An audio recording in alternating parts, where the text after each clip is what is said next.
Bien, hermanos, sean todos bienvenidos, que el Señor les bendiga.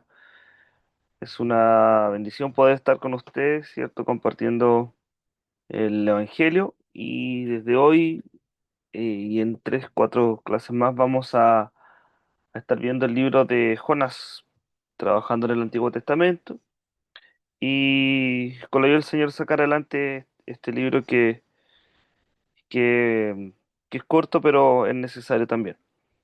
Recordarles que las lecturas van a estar enfocadas dentro del libro, ¿cierto? Pero eh, vamos a aprender a verlo desde desde el foco del Evangelio, porque a veces vemos el Antiguo Testamento como una separación del Nuevo, como si no tuviese ninguna conexión, pero vamos a ver que sí la hay, especialmente en esta historia y en esto que el Espíritu Santo ha inspirado para poder aprender y poder estudiarlo, pues al fin y al cabo es parte de la palabra inspirada de Dios, ¿cierto? Eh, para eso hoy día vamos a estudiar desde el capítulo uno, ¿cierto? Vamos a estudiar desde los versos uno al verso 17 de este libro, de este corto, pequeño, ¿cierto? Corto libro de Jonás. Y quiero leer los 17 versículos para que más o menos tengamos una idea del contexto de lo que ocurre en este primer capítulo. ¿Ya? Bien, le doy lectura. Dice, el Señor dirigió esta palabra a Jonás, hijo de Amitai, y le dijo, ponte en marcha, ve a Nínive, a aquella gran ciudad, y clama contra ella porque la noticia de su maldad ha llegado hasta mí.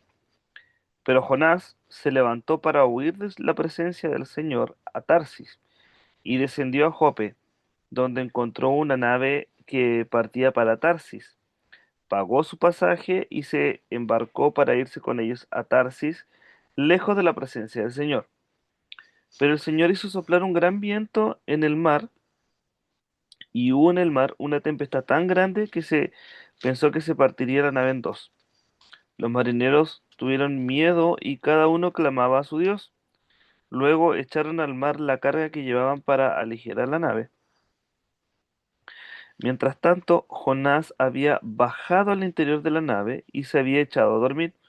Entonces el patrón de la nave se le acercó y le dijo, ¿qué haces aquí, dormilón?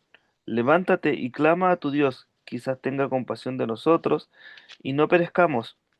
Entre tanto, cada uno decía a su compañero, venga, echemos suerte para saber a quién se debe nuestra desgracia. Echaron pues suerte, y la suerte cayó sobre Jonás.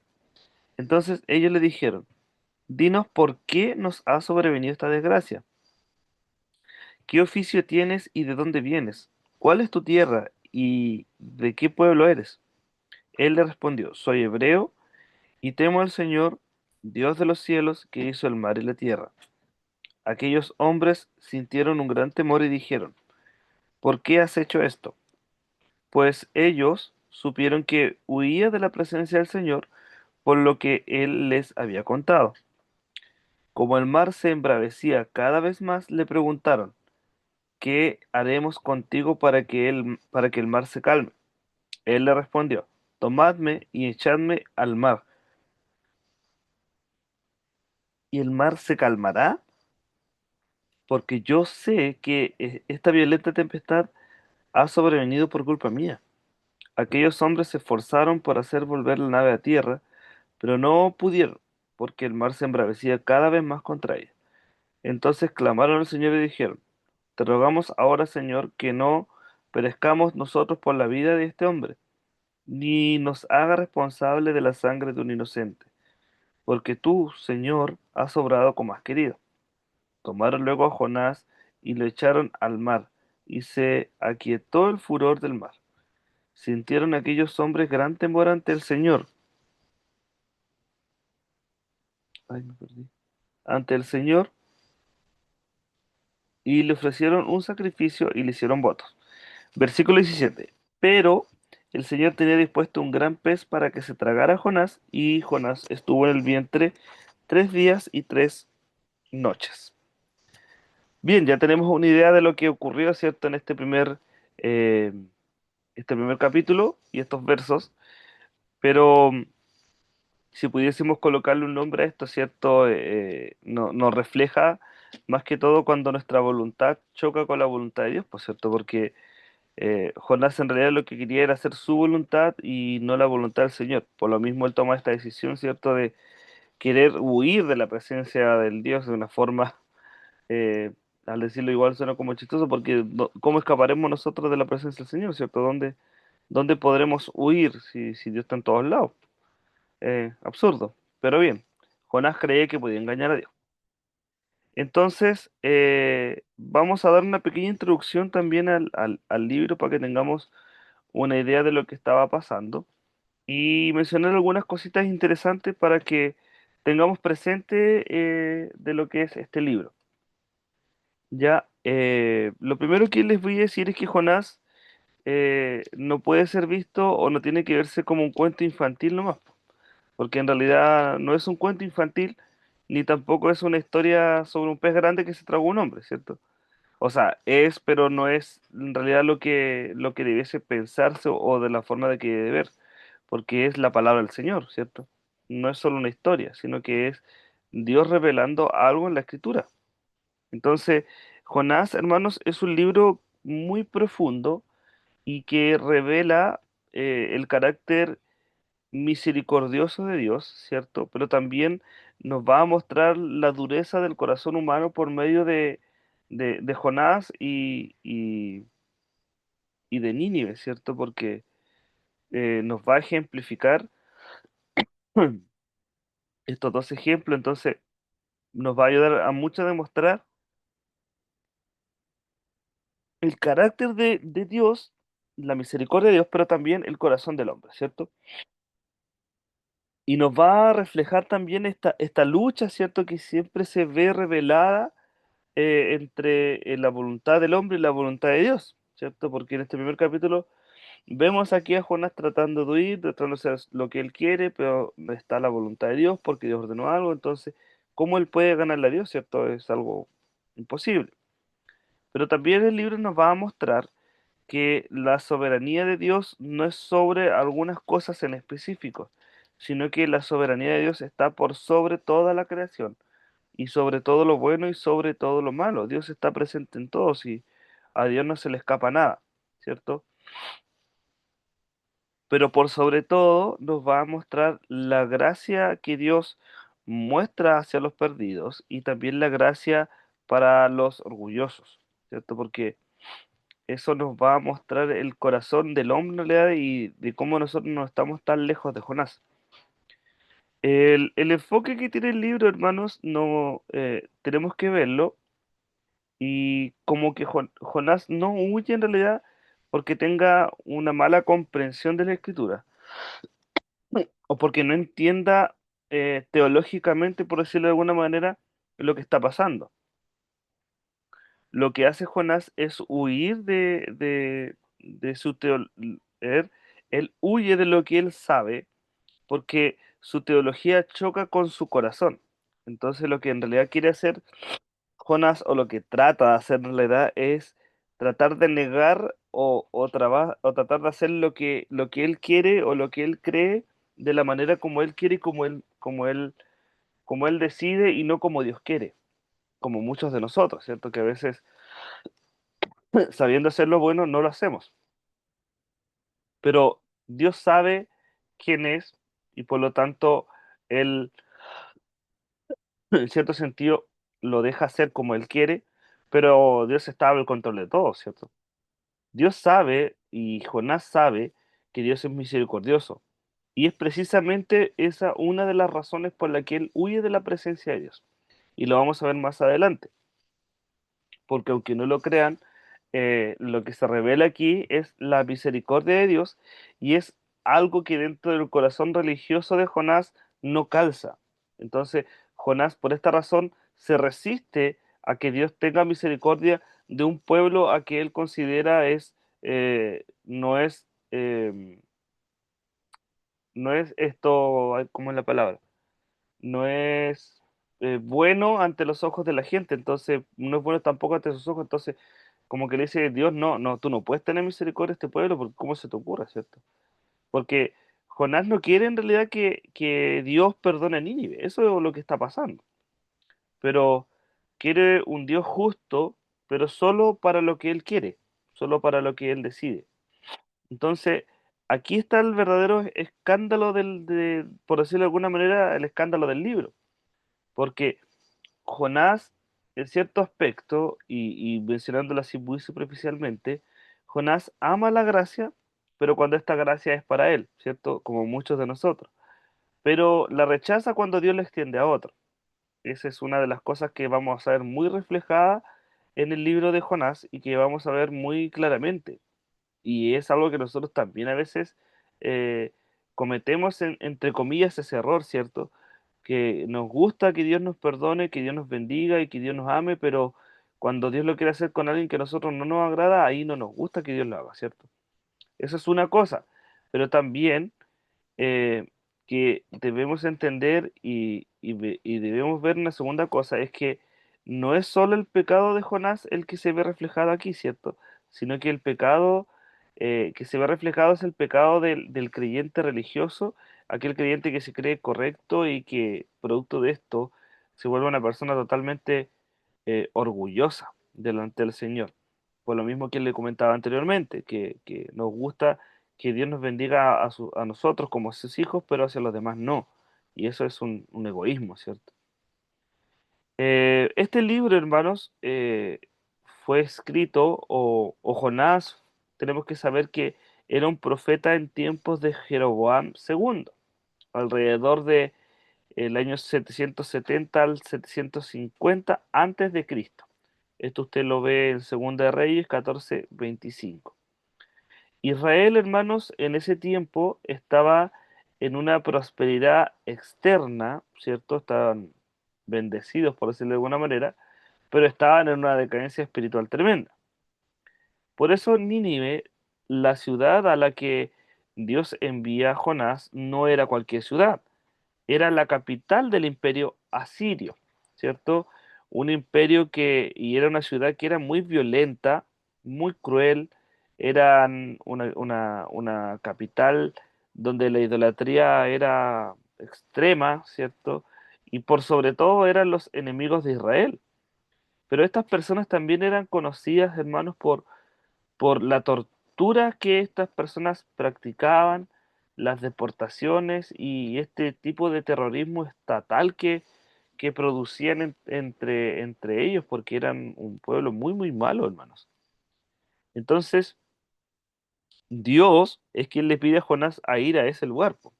Le dice, anda a ese lugar terrible, horrible, ¿cierto?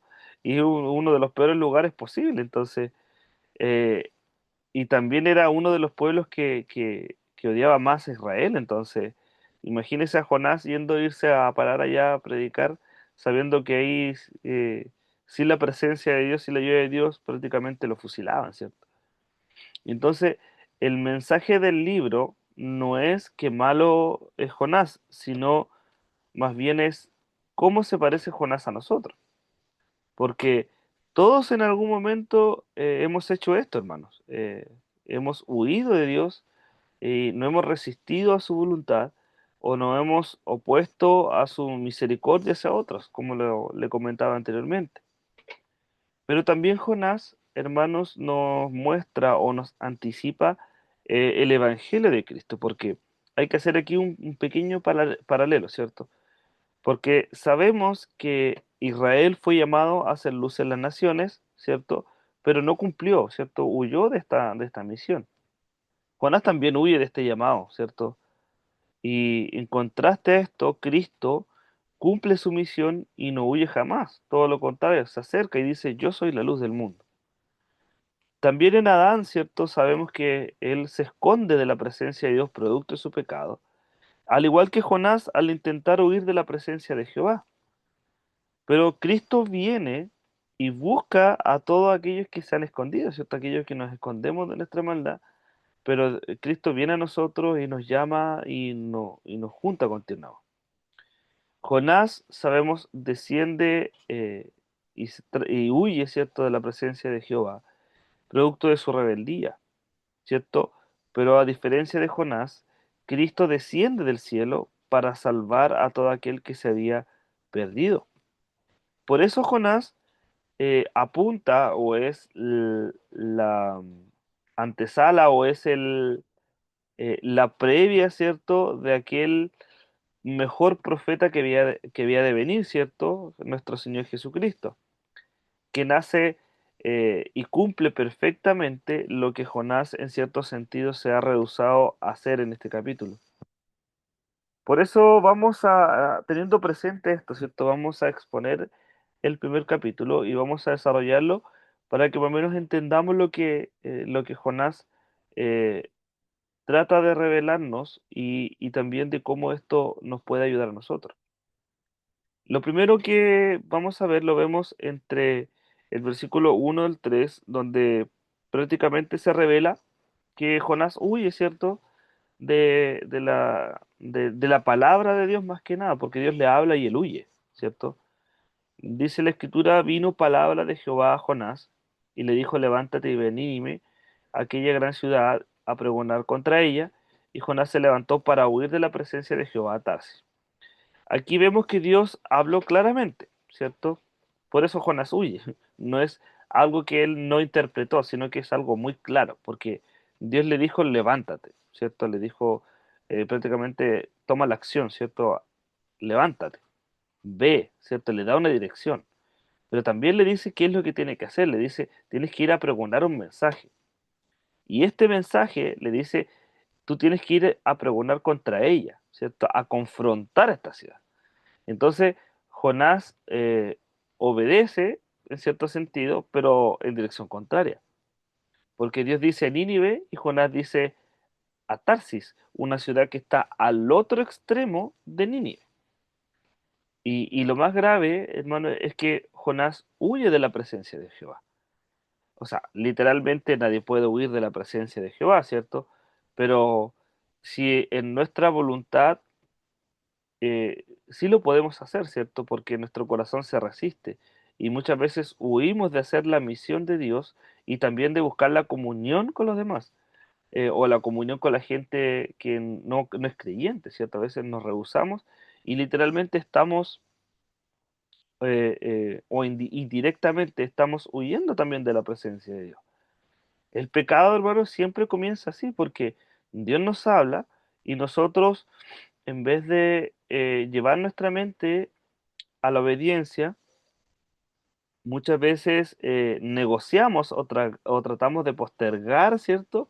O simplemente huimos de lo que Dios nos habla, ¿cierto? Porque no queremos obedecer, pues, ¿cierto? La naturaleza del hombre siempre es contraria a la voluntad del Señor y siempre gana más la voluntad del hombre, ¿cierto? Que la voluntad del Señor. No digo que Dios no tenga el poder para doblegarnos, sino lo que quiero decir es que nos gusta más lo que no agrada al Señor que lo que sí le agrada, ¿cierto? Así, por ejemplo, como Adán, que se escondió de Dios producto de su pecado, ¿cierto? Es de la misma manera que reacciona Jonás, porque Jonás intenta esconderse del llamado de Dios, po. Pero Cristo, sabemos, es el verdadero, ¿cierto? Hijo obediente. Es aquel ejemplo de nosotros que en realidad Cristo, siendo un hijo obediente, no vino para huir, sino que más bien vino como un hijo para cumplir la voluntad del Padre, ¿cierto? Por eso nosotros no debemos temer en reconocerlo, porque en realidad eh, todos, todos tenemos un Tarsis en nuestro corazón. Nosotros todos tenemos un Tarsis al que queremos huir, ¿cierto? Un área donde en realidad no queremos obedecer. Todos somos en realidad una persona a la que no queremos, siempre hay una persona a la que no queremos perdonar, donde a veces hay un llamado al que no queremos aceptar, o incluso un pecado de que no queremos soltar, hermanos. Ese muchas veces viene siendo como nuestro Tarsis, ¿cierto? También Tarsis puede ser como nuestra rebeldía, ¿cierto? Nuestro silencio, nuestro orgullo, nuestra indiferencia. Esas son algunas cosas que nosotros podríamos considerar como nuestro Tarsis, así como Jonás, ¿cierto? Jonás, su Tarsis era todo esto, ¿cierto? No obedecer, no quería perdonar a las personas que Dios quería perdonar, no quería aceptar su llamado, quizás habían pecados que él tenía y no quería soltar, ¿cierto? Su rebeldía, su silencio, su orgullo, etcétera. De igual manera nosotros en nuestro corazón podemos tener este Tarsis, ¿cierto? Que a veces que es donde nosotros queremos huir para no hacer la voluntad del Señor. Entonces, la pregunta es eh, la pregunta es, y la que debiésemos hacernos es si estamos huyendo cuando Dios nos está hablando. Si a veces nos gusta estudiar la Escritura o nos gusta estar en esto, ¿cierto? Pero ¿será que estamos eh, asistiendo solamente por asistir o estamos oyendo y estamos obedeciendo?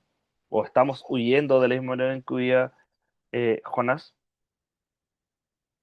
Pero lo segundo que nos muestra este primer capítulo es que lo que la narración nos muestra aquí en el verso 3 es que cuando, cuando Jonás huye, ¿cierto? Y cuando desciende a Jope a tomar este barco, ¿cierto? Podemos ver en la historia que Jonás desciende, ¿cierto? Y también es una señal de lo que el pecado provoca en nosotros, que siempre nos lleva hacia abajo, ¿cierto? Siempre nos hunde, porque Jonás, producto de esto, Jonás no solo huye, sino que él desciende, ¿cierto? Porque si regresamos al rato, el rato dice que él descendió a Jope, descendió al barco, descendió al interior de la nave, desciende al mar y luego desciende al vientre del pez, ¿cierto? Lo que nos hace entender que cada paso que nosotros damos lejos de Dios no es un ascenso, más bien es un descenso espiritual, ¿cierto? Y en toda la Biblia el pecado no, nos muestra la escritura que el pecado en vez de ayudarnos a avanzar, nos ayuda a retroceder y en vez de subir nos hace descender. Por eso Cristo descendió del cielo, no por rebeldía como Jonás, sino por amor a nosotros y para levantarnos de donde nosotros estábamos descendiendo. Es bueno el Señor. Por eso el pecado, hermano, nunca nos va a elevar, nunca nos va a mejorar la rebeldía, nunca no, nos va a bendecir el pecado. Siempre, siempre, siempre nos va a bajar, siempre nos va a desgastar, siempre nos va a destruir. Por eso debiésemos preguntarnos constantemente y analizarnos, ¿cierto? Siempre. Y ver si estamos subiendo con Dios o estamos bajando, descendiendo lejos de Él.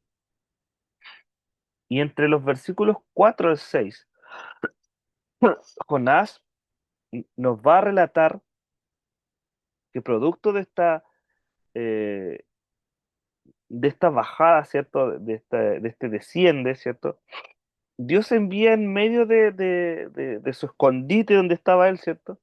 En lo bajo del barco, dice que Dios envía la tormenta, ¿cierto? Pero no la envía como un castigo, sino que más bien la envía como una por misericordia, mire. Mire lo que dice el verso 4 al 6. Dice, pero Jehová hizo levantar un gran viento en el mar, y hubo en el mar una tempestad tan grande que se pensó que se partiría la nave, y los marineros tuvieron miedo, y cada uno clamaba a su Dios. Y echaron al mar los enseres que habían en la nave para descargarla de ellos. Pero Jonás, mire, Jonás había bajado al interior de la nave y se había echado a dormir. Y el patrón de la nave se le acercó y le dijo, ¿qué tienes, dormilón? Levántate y clama a tu Dios, quizás Él tendrá compasión de nosotros y no pereceremos. Entonces, la tormenta aquí no es castigo, ¿cierto? Más bien es una muestra de gracia severa, porque Dios no deja que Jonás se pierda en su rebeldía. Lo que está haciendo Dios con Jonás es que mientras los marineros lloran y tiran carga, Jonás se duerme profundamente en el barco porque descansa en la soberanía del Señor. Algo que nos cuesta a nosotros inclusive hacer, que es descansar en la presencia del Señor cuando nos ataca la tormenta, ¿cierto? Y aquí, producto de esto, ¿cierto? Hay una falsa paz, ¿cierto? Que esta paz que tiene Jonás no es una paz verdadera. Al echarse a dormir, ¿cierto? Siente el paz y duerme, ¿no? Pero no es una paz verdadera. Es una paz que tiene en su raíz desobediencia, ¿cierto? Porque él puede dormir, pero él está lejos de Dios, ¿cierto? No, no Dios lejos de él está huyendo de Dios, ¿cierto? Por eso es que el capitán le grita, le dice, ¿qué tienes, dormido? Levántate y clama. Y son las mismas palabras que Dios le dijo al principio, ¿cierto? Le dijo, ve y anda y proclama. Por eso Dios usa estas tormentas, hermanos, para corregir a su pueblo. Y es algo que usted va a encontrar dentro de los textos bíblicos que generalmente Dios va a utilizar como una metáfora. Y Cristo, hermanos, sabemos que también utilizando estas mismas circunstancias, demuestra su autoridad sobre ellas, que en realidad Él es paz en medio de las tormentas. Y a diferencia de Jonás, Él no huye del Padre, sino que calma a lo que Jonás teme, ¿cierto? Es muy diferente a Jonás. Por eso, hermanos, la tormenta que hoy estás viviendo puede no ser una destrucción, sino que más bien un llamado de Dios despiadado, pero misericordioso, a, a que tú vuelvas a Él, ¿cierto? De que dejes de huir de su presencia, más bien te acerques a Él. Porque Dios te ama demasiado. Si eres hijo de Él, si eres parte de su pueblo, Dios te ama demasiado como para dejarte dormir en tu pecado, ¿cierto? Cuando Dios envía estas tormentas muchas veces es para corregirnos, para restaurarnos y para poder edificarnos y reconstruirnos, por decirlo de alguna manera, ¿cierto? No siempre las tormentas son malas, las tormentas son buenas dependiendo de cómo nosotros logremos ver las tormentas. Pero lo bueno de la tormenta en la vida del creyente y en la vida de Jonás es que Jonás reconoce su culpa, porque según lo que nos relata el verso 7 al 10, dice que cada uno dijeron a su compañero, venid y echemos suerte para que sigamos por causa de quién nos ha venido este mal. Y echaron suerte y la suerte cayó sobre Jonás.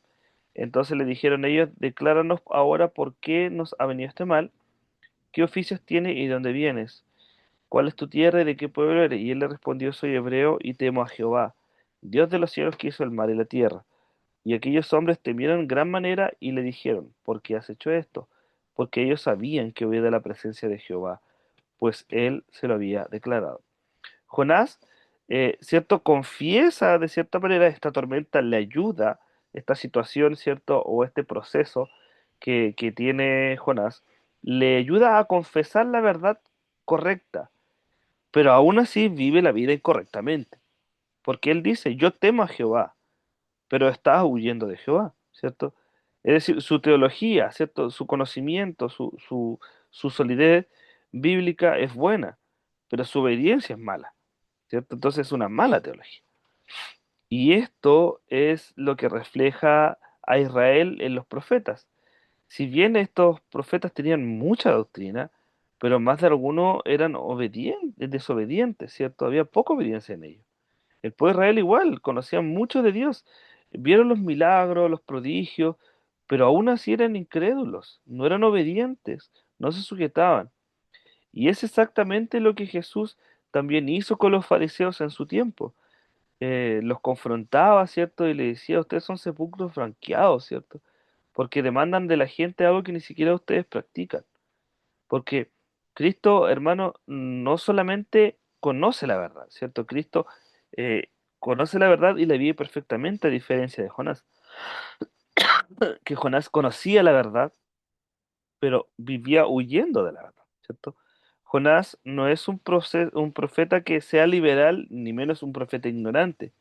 Es un profeta ortodoxo, por decirlo de alguna manera. Es una persona entendida en la escritura, pero con un corazón extremadamente estrecho. El problema no es su Biblia, ¿cierto? Si el problema es que no ama lo que Dios está amando. Ese es el problema. Porque incluso nosotros podemos tener buena doctrina, ¿cierto? Pero nuestro corazón puede ser demasiado rebelde. Podemos saber la Biblia de tapa a tapa, ¿cierto? Y seguir en nuestros tarsis. Y la pregunta no es cuánto sabes, sino que cuánto obedeces y cuánto practicas. Eso creo que es una buena pregunta, ¿cierto? Y entre el verso 11 al 16 la escritura nos dice que mientras Jonás desobedece, los marineros comienzan a convertirse, ¿cierto? Porque mire lo que dice el verso 11 al 16.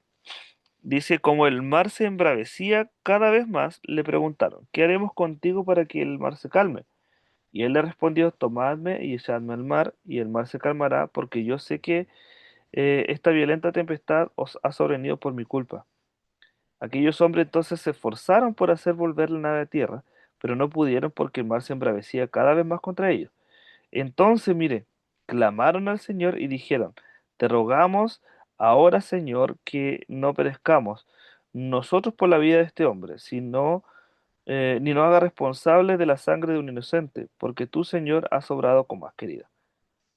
Se fija, estas personas comienzan a clamar al Dios de Jonás y se convierten en cierta manera a estas personas, ¿cierto? Porque el verso 16 dice, y temieron a Jehová con gran temor y ofrecieron sacrificio a Jehová e hicieron votos. Imagínense. Jonás huye de predicar a Nínive, ¿cierto? Pero termina predicando sin querer a estos marineros paganos. Porque Dios puede salvar incluso eh, usando nuestra torpeza, porque a veces creemos que eh, increíblemente a veces cuando somos rebeldes y cuando nos descarriamos, por decirlo de alguna manera, aún así Dios nos usa para llamar a otro, porque su gracia, hermano, es un favor inmerecido. Entonces, a veces nos usa y usa de repente la misma gente que no lo conoce a Él para hablarnos a nosotros. Porque a veces creemos que Dios nos habla solamente por medio de las personas que son creyentes. Pero aquí vemos que no, ¿cierto? Que a veces Dios también usa su creación para hablarnos, ¿cierto? Porque en realidad quizás no pueden confesar a Cristo como su Señor, pero son creación de Dios y Dios los ama. Eso se conoce como gracia, gracia común, ¿cierto? Dios revela su gracia, hermano. O como dice la Escritura, que el sol sale sobre justos e injustos, sobre buenos y malos, ¿cierto? Entonces, no es sobre solo sobre sus hijos, ¿cierto? Porque, por ejemplo, en el Antiguo Testamento, Dios usó la vida de José para salvar a muchos, aún en medio del dolor, ¿cierto? Sabemos todo lo que vivió José y Dios usó todo eso para su bien y para su gloria, ¿cierto? Y en el Nuevo Testamento, Dios salva a través del rechazo de Israel a estos gentiles, ¿cierto? Porque a los gentiles dentro de los cuales estamos nosotros eran despreciados de parte de Israel y Dios usa a estas personas para salvar incluso al mismo Israel, a creyentes, a llamar a los israelitas al arrepentimiento. Por eso, hermano, Dios es tan soberano que aun cuando nosotros huimos de su presencia, Él cumple su propósito en nosotros. Pero no tampoco debemos engañarnos. Nuestra rebeldía siempre atraerá tormentas, pero y aunque Dios nos saque de las tormentas, hay una consecuencia, pero Dios es fiel, hermanos, y Él es soberano, y Dios está siempre con nosotros. Por eso, lo que hace Dios es disciplinar a Jonás, ¿cierto? Pero también lo prepara para la salvación, y así también como nos prepara a nosotros. Mire lo que dice el verso 17. Pero el Señor tenía dispuesto un gran pez para que se tragara a Jonás, y Jonás estuvo en el vientre del pez 3 días y 3 noches. O sea, no dice que Dios improvisó un pez, no, dice que Dios ya lo tenía preparado. La disciplina de Dios, hermanos, es fuerte, ¿cierto? Pero siempre tiene un propósito redentor detrás de él. Siempre hay algo que Dios está queriendo hacer en nosotros. Dios no envía las tormentas para destruirnos, sino que más bien las utiliza para corregirnos. El pez aquí no es un juicio, ¿cierto? Si lo vemos desde otro punto de vista, el pez es gracia, es una muestra de la gracia del Señor, porque es una segunda oportunidad disfrazada de oscuridad, pero es Dios quien está obrando. Y Jesús mismo dice que como Jonás estuvo en el vientre del pez, así el Hijo del Hombre estará en la tierra para ser levantado, ¿cierto? Jonás desciende al mar por su culpa, ¿cierto? En cambio, Cristo desciende a la tumba por su voluntad a salvar a muchos culpables. Por eso, Jonás, hermanos, concluyendo esto, Jonás 1 confronta nuestro corazón, porque Dios habla y nosotros en vez de obedecer huimos, ¿cierto? Pero también nos muestra que el pecado siempre nos va a hundir, nos va a llevar abajo. Pero Dios también envía tormentas para despertarnos y para mostrarnos su gracia. Pero incluso en medio de estas tormentas hay falsa paz de desobediencia que es peligrosa, hermano. A veces creemos que estamos bien en medio de la rebeldía, pero eso es una falsa paz. Pero también nos revela que podemos tener una buena doctrina, pero esta doctrina no reemplaza una mala obediencia, ¿cierto? Porque Dios usa incluso nuestras torpezas para su gloria. La disciplina de Dios, hermano, no es una disciplina destructiva, es una disciplina que nos ayuda a edificarnos. Jonás 1, hermanos, es en cierta manera o en cierto modo, el retrato del corazón del hombre, porque siempre pasa esto. Dios manda y nosotros ¿qué hacemos? Discutimos con Dios, ¿cierto? Entre comillas discutimos. Pero es como que Dios nos dice, haz esto y nosotros vamos para el otro lado, ¿cierto? Dios nos llama y nosotros huimos de Él, ¿cierto? O nos escapamos. Dios nos confronta por su palabra y nosotros, en vez de escuchar, oír o poner atención, nosotros nos dormimos. No queremos oírle. Pero también es el retrato del corazón de Dios porque Dios insiste, Dios nos persigue, hermano. Dios nos disciplina, Dios nos salva, Dios nos restaura. Y es importante que entendamos que no importa qué tan lejos nos queramos escapar, Dios siempre va a ir a donde nosotros estemos. Jonás se parece mucho, ¿cierto?, a este hijo mayor de la parábola del hijo pródigo, ¿cierto? Porque a pesar de que él obedecía, de que permanecía en su casa, de que conocía al Padre, él no soportaba ver la gracia para el pecador arrepentido. Cuando vuelve este hermano, ¿cierto? Y es recibido por el Padre, y el Padre eh, hace un tremendo banquete, hace fiesta, ¿cierto?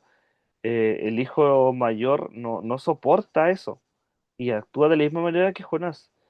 Jonás lo que hace es huir de Dios porque no soporta tampoco que Dios salve a Nínive. Y es lo mismo que pasó con el hijo pródigo. El hijo mayor, aquel hijo fiel al padre, ¿cierto? Que estuvo siempre al lado del padre, no soporta que el padre mire con amor y con gracia a aquel que viene arrepentido, ¿cierto? Al hijo menor. Por eso debemos preguntarnos hoy en día cuál es nuestra tarsis y de qué es lo que estamos huyendo, ¿cierto? ¿Qué son las tormentas que Dios está usando? Y, pero, ¿cómo la está usando? ¿Cierto? Si no está usando para despertarnos o para devolvernos a su voluntad. Y es una pregunta que debemos hacernos constantemente. Es por eso, hermanos, que esto es lo que quería manifestar con ustedes y que el Señor les bendiga, hermanos.